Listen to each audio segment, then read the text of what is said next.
Buenas noches, hermanos. Dios les bendiga. Gracias a Dios que a través de este medio, pues ustedes pueden alabar y glorificar el nombre de nuestro Padre Celestial. Pero antes de iniciar estos momentos de alabanza, vamos a elevar una oración a nuestro Padre Eterno. Bendito Dios y Padre Celestial, en esta hora, Dios de los cielos, te damos gracias, Padre, porque nos permites podernos reunir en nuestros hogares, Señor, para darte honra y para darte gloria, Dios eterno. Yo te pido, Señor, que haya esa disposición en el corazón de cada uno de mis hermanos y te alabes, Señor, con gozo, con alegría, porque tú mereces toda la honra y toda la gloria por los siglos de los siglos. Amén. Verdaderamente, hermanos, ¿cómo le damos la gloria a Dios? Esta expresión de dar gloria al Señor es alabarle, es cumplir sus mandamientos, darle la honra y la gloria que Él merece con todo nuestro corazón. En el Nuevo Testamento dice la palabra de Dios: gloria a Dios en las alturas y en la tierra paz, buena voluntad para con los hombres. Eso dice Lucas 2:14. Por eso en esta noche alabemos el nombre de nuestro Dios con el canto: mereces la gloria. Él merece esa gloria, Él merece esa honra. Hagámoslo en esta hora con gozo, con alegría, y entonemos este canto juntamente con nuestra familia en nuestros hogares.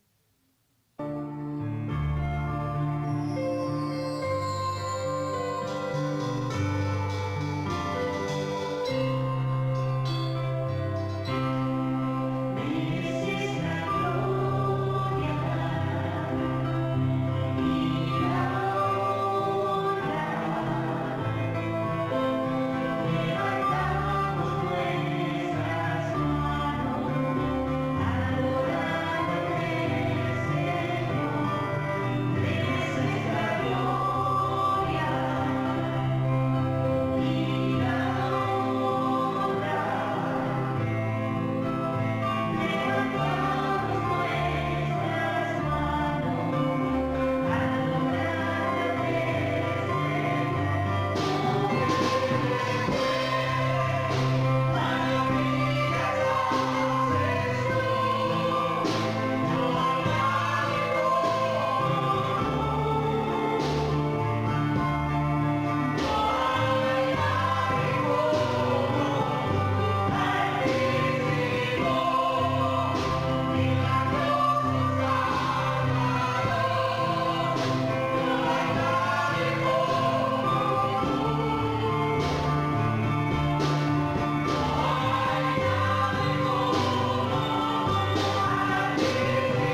Dios nos dice en Primera de Crónicas 29:11: Tuya es, Jehová, la magnificencia y el poder, la gloria, la victoria y el honor, porque todas las cosas que están en los cielos y en la tierra son tuyas. Tuyo, oh Jehová, es el reino, y tú eres excelso sobre todos. Esta es una declaración que abre los cielos. Tuyo es el poder y la gloria por todos los siglos. Amén. Él es poderoso. Para Él nada es imposible. Sabemos que alabamos a un Dios todopoderoso, a un Dios que vive y reina por los siglos de los siglos. Y podemos decirle verdaderamente, como menciona su palabra: tuyo es el poder y la gloria, Señor. Y en esta hora, hermanos, expresemos nuestra alabanza y adoración a nuestro Padre Celestial con el canto: tuya la gloria es.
hermanos, la palabra de Dios es viva y es eficaz.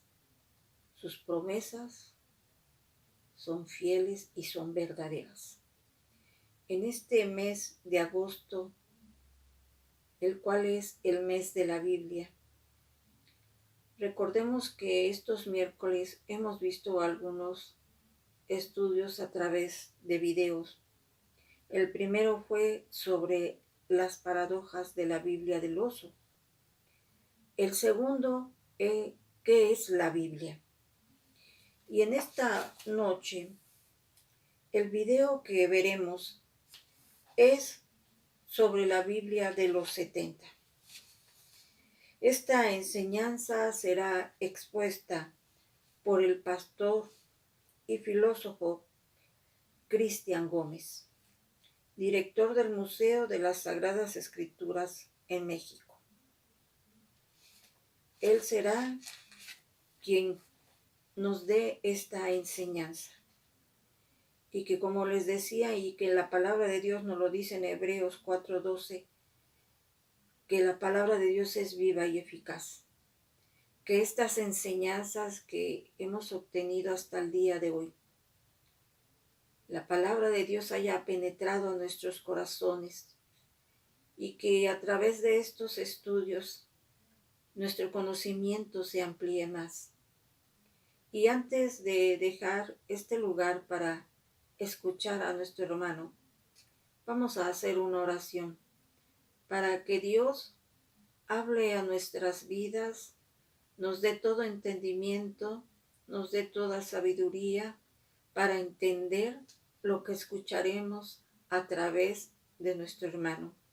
Bendito Dios y Padre eterno, en esta hora te damos gracias porque hemos alabado y glorificado tu dulce nombre. Bendito seas para siempre, Señor. Y cada uno reconocemos que tuyo es el poder y tuya es la gloria, Señor, y que tú eres digno de que te alabemos con todo gozo, con toda alegría, Padre eterno. Pero en esta hora, Señor, te pedimos por esta enseñanza que veremos cada uno de tus hijos a través de este video en el cual nuestro hermano expondrá este estudio para cada uno de nosotros, Señor. Te pedimos que sigas usando la vida de tu Hijo, Señor, que esas enseñanzas que Él está exponiendo, Padre, sean de grande ayuda para cada uno de nosotros, Dios eterno.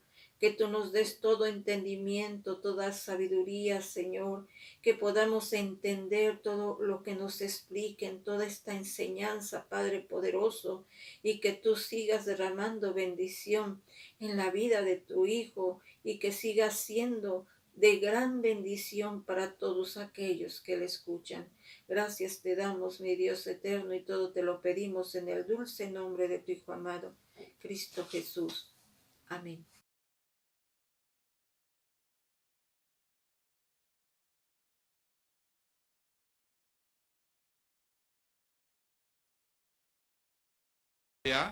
Fue también la primera gran traducción de toda la historia y fue la Biblia de los 70. Es decir, aunque algún texto, algún decreto se hubiese traducido, como por ejemplo en la Piedra Roseta o algunos documentos muy antiguos, la verdad es que la primera gran traducción, la de una extensión ya equivalente a un libro, es la Biblia de los 70. No solo, insisto, en la historia de la Biblia, sino en la historia de toda la literatura, de todas las lenguas del mundo. Es la primera gran traducción. Consideremos eso a la luz de que hasta el momento la Biblia ha sido traducida a un promedio de 2.800 idiomas. Y que en algunos de esos idiomas hay muchísimas traducciones. Es decir, el inglés es un idioma, pero dentro del inglés hay muchas distintas traducciones, lo mismo que hay muchas distintas traducciones al español. Entonces, la primera de ellas, de la que quiero platicar hoy, es esa de la Biblia de los 70. ¿Por qué se llama Biblia de los 70? Bueno, hay un libro apócrifo que se llama la Carta de Aristeas. Y en esa carta se nos platica que el rey Ptolomeo II Filadelfo quería tener las Sagradas Escrituras en la biblioteca de Alejandría, quería tenerlas en griego, porque pues para él era muy importante este hecho de tener la escritura santa de los judíos, la escritura del Dios de Israel, en su biblioteca. La verdad, bueno, dice la leyenda, dice el texto de Aristeas, que solicitó el rey Ptolomeo II al sacerdote Eleazar en Jerusalén que le enviara unos maestros de la ley para que hicieran la traducción de la Torá, es decir, del Pentateuco, al griego. Y entonces se preparó el viaje de 6 rabinos por cada una de las 12 tribus, un total de 72 sabios, que viajaron a la ciudad de Alejandría. Y fueron recibidos por el propio rey en persona, quien les colmó de regalos. Y cuando los sabios descubrieron los rollos del texto hebreo que llevaban consigo para hacer el trabajo, unos rollos de bordes perfectamente trabajados, se dice que el rey Ptolomeo se inclinó 7 veces en señal de reverencia frente a la ley de Dios. Le encarga pues que ayude o provea de todo lo necesario al bibliotecario de Alejandría, que era Demetrio Falero, y se hospeda a los 72 sabios en la isla de Faros, que está frente a Alejandría, en 72 celdas diferentes, para que puedan concentrarse en su trabajo con todos los pergaminos necesarios, las tintas, los alimentos, y en un lapso de 72 días, los 72 sabios terminan su traducción de la Torá. Al comparar las 72 traducciones independientes, la sorpresa es que las 72 son iguales. Otros autores judíos, como Flavio Josefo, que después de ser un guerrillero celota, terminó como historiador de Tito, el emperador romano, y Filón de Alejandría, el judío filósofo, nos dejan el testimonio de que la versión de los 70 era considerada por ellos y por sus contemporáneos una versión inspirada. Eso quiere decir que, según sus palabras, en el momento en que los traductores estaban haciendo su trabajo, estaban entusiasmados. Ahora fíjense en la raíz de la palabra entusiasmados, en theos, llenos del Dios. No la usemos tan fácilmente esa palabra, ¿no? Estaban llenos de Dios, de tal manera que fue Dios el que les movió la mano para inspirarles también en la mente y que las 72 traducciones de las 70 fueran igualitas. Quiero entonces hacer un paréntesis para recalcar qué debemos entender por inspiración, también por inspiración de la Biblia.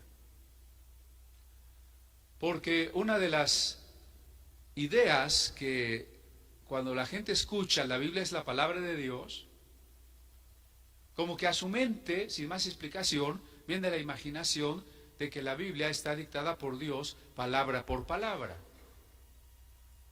Y entonces confundimos inspiración con dictado. Pero la Biblia no es un texto dictado por Dios. El Corán sí pretende estar dictado por el ángel Gabriel. El libro del Mormón pretende haber sido dictado por el ángel Moroni y después copiado sin ninguna falla con aquellos lentes especiales de José Smith, el Urim y el Tumim. Pero la Biblia no pretende ser un libro no histórico, no pretende ser un libro que desde el cielo fue dictado, porque ¿cómo entonces explicaríamos los distintos estilos literarios de cada autor?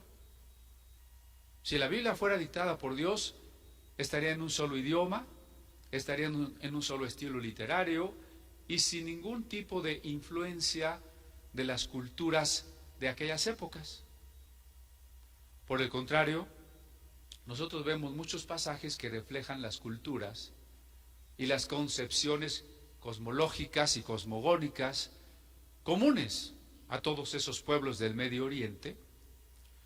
También si Dios hubiera dictado la Biblia, lo digo con reverencia y es una hipótesis, si la hubiera dictado, sería un Dios un poco olvidadizo que repite las cosas, que dictó los mandamientos 2 veces, que nos volvió a contar en Crónicas lo que nos había contado en Reyes, que nos dictó el Evangelio 4 veces, ¿no? O sea, nos diría las cosas varias veces y además no siempre nos las diría igual. Porque aunque hay cosas comunes y hay pasajes paralelos, tienen también sus importantes diferencias, ¿no? Por ejemplo, en un evangelio dice: yo no soy digno de desatar las correas del calzado del que viene detrás de mí. Otro dice: yo no soy digno de llevar los zapatos.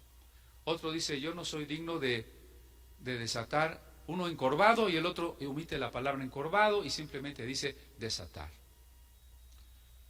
Las características del texto nos muestran que no es un texto dictado, sino que es un texto en el que el hombre colabora. Decíamos ayer, palabra de Dios en las palabras de los hombres.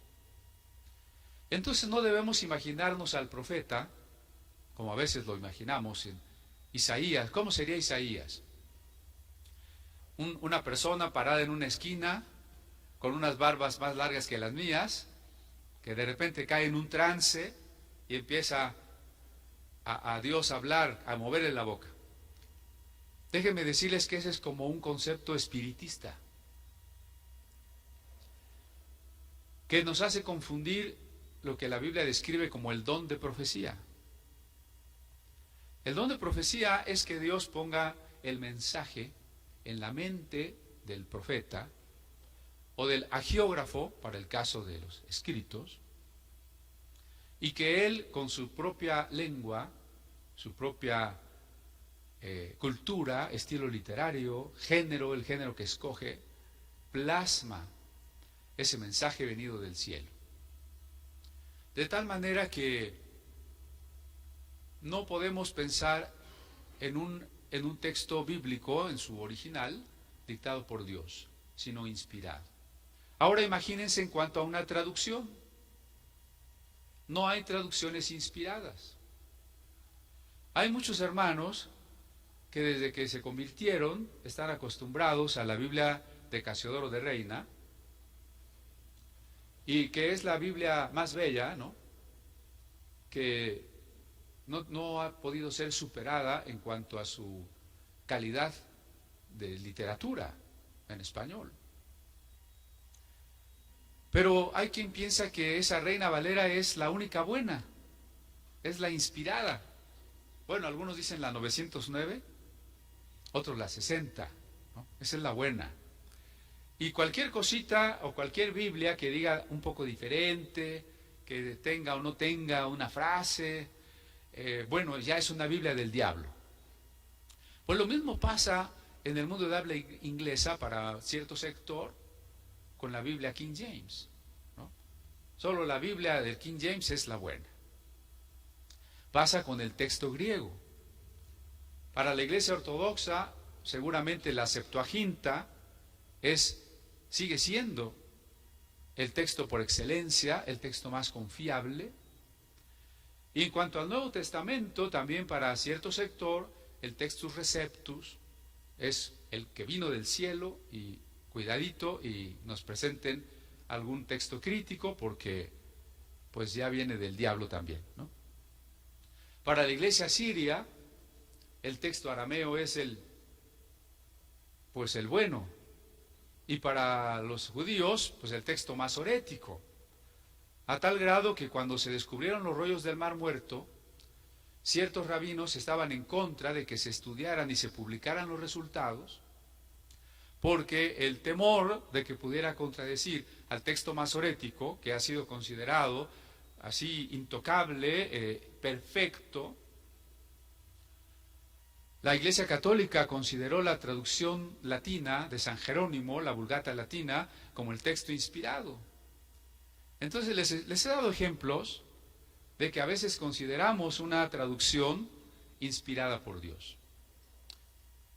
Y inspirada en ese sentido mecanicista del que hablábamos según la carta de Aristeas, ¿no? La verdad es que la inspiración, para empezar, no es eso. Y lo siguiente es que no hay una traducción perfecta, no hay una traducción que ya no se pueda mejorar, que no tenga defectos. Todas las traducciones son perfectibles. Ahora bien, entonces volvamos a la Septuaginta. Realmente la Septuaginta es el resultado del trabajo de 72 sabios, que en esos 72 días hicieron unas traducciones igualitas. ¿Ustedes qué piensan?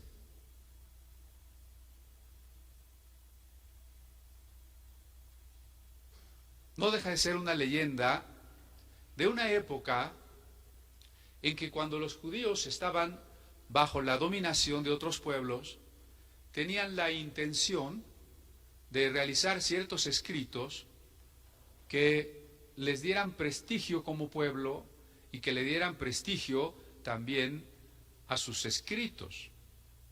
Quizá un prestigio que no necesitamos buscar. Nosotros mismos hoy sabemos que en muchos sectores sociales el cristianismo o la Biblia son desprestigiados.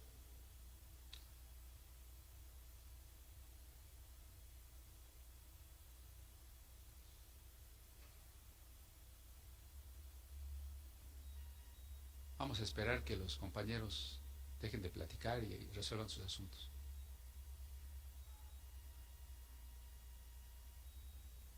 ¿Podemos seguir?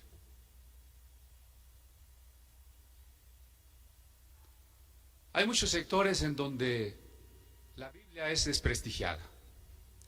Y más ahora que en el cristianismo, para atacarlo hay muchos libros que tratan de demostrar que Jesús no existió, o que los evangelios apócrifos son los mejores, o una película que ya se estrenó en Estados Unidos donde Jesús se presenta como un homosexual. Los judíos intentaron también en su momento, repito, dar cierto prestigio a las Escrituras.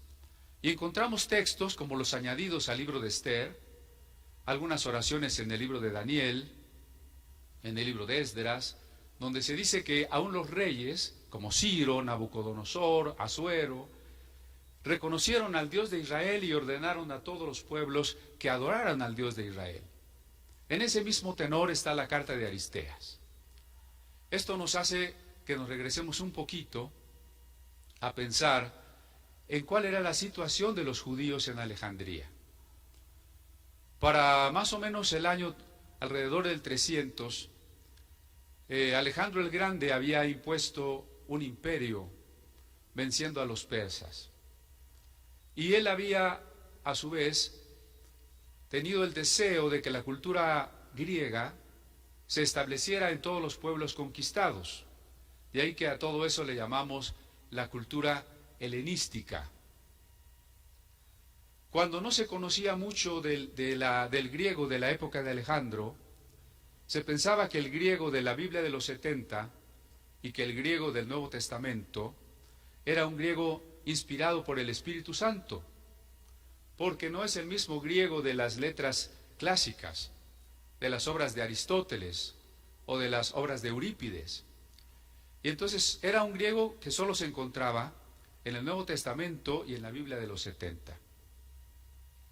Pero después, cuando se descubrieron documentos, contratos, inventarios, cartas, se reconoció que en realidad era un griego popular. Así llegamos a la conclusión de que la Biblia se había traducido y el Nuevo Testamento se había escrito en un griego del pueblo, en la lengua quiní, que era la que había impuesto Alejandro el Grande. Entonces, la comunidad judía de Alejandría era una de las comunidades más grandes y más importantes del mundo. No pensemos que todos los judíos de tiempo de Jesús vivían en Palestina. La comunidad de Palestina no era la mayor. Había muchísimos más judíos en la diáspora que en la región de Palestina. Comunidades importantísimas fuera, por ejemplo, la comunidad de Babilonia, de la cual después surgiría incluso el Talmud babilónico. Y la comunidad de Alejandría, que formaba uno de los barrios, uno de los 4 barrios de la ciudad de Alejandría. Era muchísima población judía en una ciudad que era entonces como la Atenas de la época, la ciudad más culta. Aunque se encuentra al norte de Egipto, era la ciudad que había conservado la cultura griega. Una de las 7 maravillas del mundo antiguo es la biblioteca. Una biblioteca que contaba con alrededor de 500,000 volúmenes. Imagínense, entonces los libros eran rollos, 500,000 rollos en una biblioteca cuando no existía la imprenta. Las grandes bibliotecas medievales de Europa no llegaban a más de 1,000 o 2,000 libros. Estamos hablando de una biblioteca de 500,000 libros. Un poco más adelante, cuando Marco Polo se enamoró de Cleopatra y conquistó Pérgamo, se llevó toda la biblioteca de Pérgamo a Alejandría, otros 300,000 volúmenes. Eso significa que entre la biblioteca, el museum, el Serapión, había 800,000 libros en esa ciudad. Evidentemente que había la literatura, o se intentaba que estuviera la literatura de todos los pueblos. Por tanto, estaba también allí la literatura judía. Probablemente los libros no se acomodaban, o de hecho no se acomodaban en libreros, como hoy lo haríamos, por el formato que tienen los libros, sino como en una especie de cajones en los que se acostaban los libros. Y si toda la literatura judía estaba en los mismos cajones, es importante que tengamos presente eso cuando hablemos de los libros apócrifos. Porque es en la Septuaginta, al ir copiando la Septuaginta, en donde se van a conservar los libros apócrifos. Pero en ese momento no es una cuestión de que los alejandrinos ya se pregunten si son inspirados por Dios o no. A ellos como bibliotecarios eso no les interesa, no lo entienden, ellos simplemente colocan la literatura judía en el mismo cajón. Pero bueno, eso lo vamos a comentar después. El punto es que la comunidad judía de Alejandría era muy numerosa y muy influyente. Pero además, los judíos de la diáspora, incluyéndolos a ellos, hablaban la lengua quiní, que era la lengua franca o la lengua universal, como lo sería ahora el inglés. Y no hablaban ya el hebreo. Aunque los judaizantes quieren convencernos de que Jesús hablaba hebreo y los judíos de su tiempo hablaban hebreo y que hasta el Nuevo Testamento originalmente se escribió en hebreo, nada más que está perdido, eso es del todo falso. Los judíos dejaron de hablar hebreo como lengua cotidiana en la dominación babilónica. Cuando los persas siguieron a los babilonios, el arameo, que fue inicialmente una lengua diplomática, o uno de sus dialectos, se impuso al mundo de Palestina. De ahí que el libro de Daniel o el libro de Esdras los tengamos ya en su mayor parte en arameo. Pero tenemos también los Targumim en arameo y tenemos toda la literatura judía posterior y medieval en arameo. El Talmud babilónico que mencioné hace rato, el Talmud jerosolimitano también está en arameo, el Zohar, que es el libro principal de la Cábala, está en arameo, y creo que todas esas son pruebas más que suficientes de el arameo como idioma cotidiano. Tenemos en el Nuevo Testamento arameísmos, sintaxis arameas y palabras en arameo que no se tradujeron. Todos conocemos Maranata, Efata, Talita Kumi, etc. Pero algo parecido sucedió entre los judíos de la diáspora.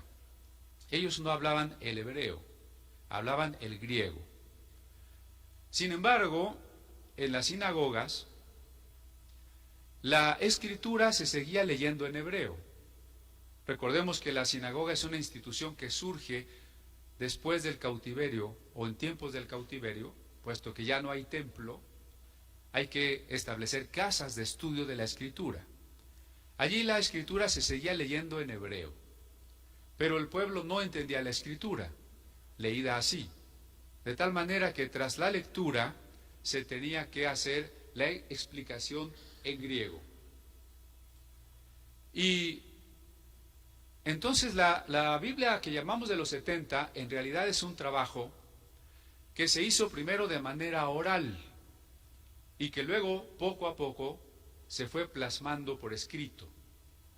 Primero la Torá, después los libros proféticos, estoy hablando del canon hebreo, ¿no? La Torá, libros proféticos, y luego los Ketubim, los escritos. Esto en un periodo de alrededor de 150 años, entre el siglo III y el siglo II antes de Cristo. Entonces hay una gran diferencia entre 72 días y 150 años.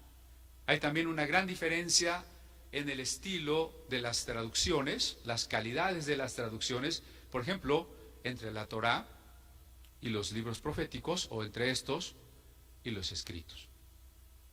Así que la Septuaginta es en realidad una labor de muchísimo tiempo y de muchísimas personas, de las cuales pues no conocemos su nombre. Ahora, yo quisiera más bien enfocarme a cuál es la importancia de la Biblia de los 70 para nosotros y para el texto hebreo. Recordemos que el texto hebreo no va a tener vocales de una manera definitiva hasta el siglo IX después de Cristo. Es decir, la labor de los masoretas, que van a ir ideando un sistema de vocalización, incluso de anotaciones musicales, que si nos da tiempo podremos platicarlo, y de la evolución morfológica de las palabras, se inicia en el siglo V después de Cristo y se termina en el siglo IX después de Cristo. Si la Septuaginta es un trabajo del siglo II antes de Cristo y el texto hebreo se vocalizó en el siglo IX después de Cristo, ¿cuántos siglos hay de distancia? Más o menos 10, 11 siglos, ¿no? 9 después de Cristo y 2 antes de Cristo. Son 11 siglos. Más de 1000 años de diferencia. ¿Por qué menciono esto? Porque los traductores de la 70, es decir, del Antiguo Testamento que se tradujo del hebreo al griego, usaron manuscritos no vocalizados, es decir, el texto consonantal. Y recuerden ustedes que el texto consonantal, en primer lugar, nos permite que ciertos pasajes, ciertas palabras, se puedan leer de varias maneras, que puedan tener sentidos diferentes. Si por ejemplo ustedes tuvieran las dos consonantes C y S, podría ser casa, o podría ser cosa. Y así imagínense a lo largo de un texto tan amplio, cuántos posibles sentidos podría tener un texto. Entonces, cuando los traductores vierten al griego lo que ellos entienden, están fijando el sentido del texto más de 1000 años antes de que se termine la labor masorética. No sé si podemos ver la importancia de esto. Por otro lado, ellos van a utilizar un texto que todavía está en evolución. El texto hebreo ya no se va a modificar a partir del año 100 después de Cristo. Antes de eso, los copistas son muy respetuosos con el sentido del texto, estoy de acuerdo, no van a cambiar el mensaje, pero tienen un margen de libertad para corregir el texto, para aclararlo, para ampliarlo. A eso le llamamos la labor de los soferim, es decir, de los escribas. Los escribas aportan las matris lectionis, es decir, letras que nos van a ayudar a saber cuando todavía hay una vocal al final o en medio. Las letras sofit, porque nos van a decir dónde termina una palabra, porque las palabras no se separaban entre sí. Nos van a empezar a redactar lo que después será la Masorá, en donde, por ejemplo, no debemos pronunciar el nombre divino, o donde debe leerse de una manera distinta a lo que dice. La labor de los soferim es muy importante, pero no tenemos todavía un texto fijo. El texto fijo se va ganando un lugar a partir de cierta recensión, que después se va a llamar el rollo del templo, pero insisto que es hasta el año 100 después de Cristo, en la escuela de Jamnia, hoy Tel Aviv, donde los romanos permitieron a los rabinos establecer su escuela, donde Rabí Akiva va a decir, si el texto es sagrado, ya no podemos variar ni una letra. Entonces estamos hablando de 3 siglos antes de eso. La Septuaginta entonces, por un lado, fija el sentido del texto mucho antes que esté fijado en el texto hebreo. Además, utiliza manuscritos que seguramente hoy no conocemos. Por otra parte, nos refleja muy claramente el pensamiento de los rabinos o de la colonia más culta judía de aquella época. Porque los judíos de Palestina eran los menos cultos. Y los de Galilea, especialmente el judaísmo de Galileo, era el más fanático y el más ignorante. De ahí la pregunta de Galilea o de Nazaret, ¿puede salir algo bueno? En contraste, los judíos griegos de Alejandría eran de una mentalidad muy amplia. Así que además la Biblia de los 70 a veces traduce, pero a veces parafrasea. Eso también va a ser interesante al momento de las comparaciones. Muy bien. Entonces, cuando estamos ya en los tiempos de Jesús, el valor que se le da a la Biblia de los 70 es muy alto. Ya citamos a Flavio y a Filón. Pero ahora pensemos que la Biblia de los 70 se va a convertir naturalmente en la Biblia cristiana. ¿Por qué? Pensemos, por ejemplo, en el apóstol Pablo. Cuando él va a ciudades como Listra, Derbe, Iconio, Corinto, Roma, y llega primero a las sinagogas, y ahí da el mensaje. Y si hemos explicado que los judíos de la diáspora no hablan hebreo, ¿qué Biblia tendrían los judíos de las sinagogas en esas ciudades de la diáspora? Pues la Biblia griega. Así que cuando la Biblia griega se lee en las sinagogas, vemos el reflejo de ello en el Nuevo Testamento. Cuando el Nuevo Testamento cita pasajes del Antiguo, el 80% de las veces las citas son de la Biblia de los 70. Eso quiere decir que es una versión conocida y usada, podríamos decir, por tanto, validada por los apóstoles, validada por el Nuevo Testamento. Pero más que eso, cuando Pablo, por ejemplo, y Bernabé tienen que dejar una iglesia por causa de la persecución e irse a otro lugar, los ancianos de la sinagoga que se hayan convertido y los gentiles que se hayan unido a ese grupo, ¿qué Biblia van a seguir estudiando? Pues la Biblia de los 70.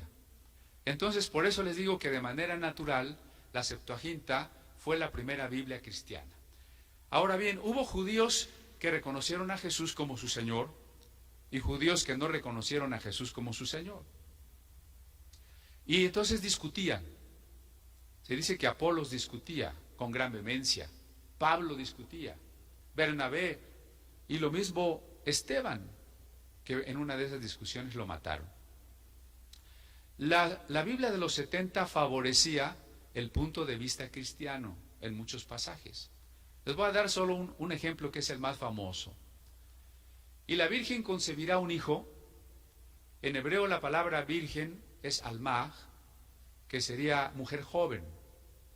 Así que un cristiano diría, el Mesías nació de una virgen porque Isaías así lo anunció. Y el judío no creyente le podría contestar, no, Alma es señora joven. Y se cumplió esa profecía en la esposa de Isaías. Sin embargo, el judío creyente podría usar la Septuaginta y decir, mira, lo que nuestros rabinos entendieron hace más de 200 años. Ellos la palabra alma la tradujeron como parcenos, es decir, virgen. Por tanto, tenemos todo el respaldo de nuestros sabios y de una traducción inspirada que es una virgen la que va a dar a luz al Mesías. Y es un ejemplo de cómo, sin cambiar el texto, los cristianos encontraban una ayuda en la Biblia griega en sus discusiones contra los judíos. Esto llegó a tal punto que los judíos comenzaron a rechazar la Biblia de los 70. Para el año 100, los judíos ya habían dicho que esa traducción era nefasta. Y pusieron un día de ayuno y dolor para entristecerse porque Israel había hecho el becerro de oro y la Biblia de los 70.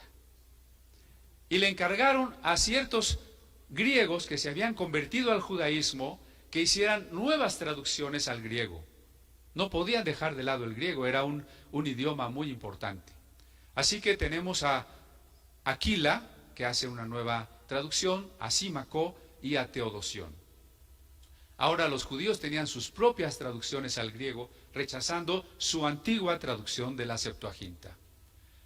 Cuando llegamos al siglo II y principios del siglo III, hay un teólogo cristiano que se llama Orígenes y que es un biblista, y va a hacer una obra que se llama la Hexapla. En 6 columnas él va a poner el texto de la Biblia para hacer la comparación, la crítica textual. La primera columna es el texto hebreo en caracteres hebreos. La segunda columna es el texto hebreo en caracteres griegos. La tercera columna es la traducción de Aquila. La siguiente es la de Símaco. Luego la Septuaginta y finalmente la de Teodosión. Así en 6 columnas se podía leer el texto sagrado. No tenemos manuscritos de la Septuaginta anteriores a Cristo. Todos los que conservamos son de época cristiana. Algunos de los más importantes los conocemos, entre ellos el Códice Vaticano, el Sinaítico, el Vindobonensis, el Alejandrino. Posteriormente hubo unas revisiones a la traducción griega por parte de un hombre llamado Esiquio y por otro hombre llamado Luciano de Samosata. Desgraciadamente a veces la Hexapla se combinó para mejorar el texto y a veces ya no es tan claro saber cuáles eran las características de cada una de esas traducciones. Una de las nuevas o de las ediciones modernas de la Septuaginta las tenemos en las Biblias políglotas. En la Biblia políglota complutense, una de las columnas es precisamente la versión Septuaginta en forma interlineal, es decir, abajo de cada renglón en griego está su traducción latina. Pero bueno, la Biblia de los 70 abre la Biblia a la cultura universal. Mientras la Biblia estuvo en hebreo, solo podía ser entendida y reverenciada por un pequeño pueblo. Cuando la Biblia se plasma en el idioma universal, prepara el camino para que el Evangelio sea llevado hasta lo último de la tierra, para que el Evangelio pueda alcanzar a toda criatura y para que la Biblia llegue como influencia literaria y cultural a todas las naciones, como hasta la fecha es la Biblia el pilar de la cultura más importante que ha existido. Hoy, si la Biblia de los 70 tiene una variante con respecto al texto masorético, y esa variante de la Septuaginta tuviera también una coincidencia con algún rollo de Qumran, o con el Pentateuco samaritano, o incluso con la Vulgata, hablando en cuanto a crítica textual, tendría más valor esa variante que el propio texto masorético. Son muchísimos detalles que ya no nos da tiempo de hablar, pero si mañana hay tiempo y quieren hacer preguntas, podemos hacer preguntas. Mañana vamos a proyectar un videíto sobre la Biblia de Lutero y bueno, les agradezco su atención.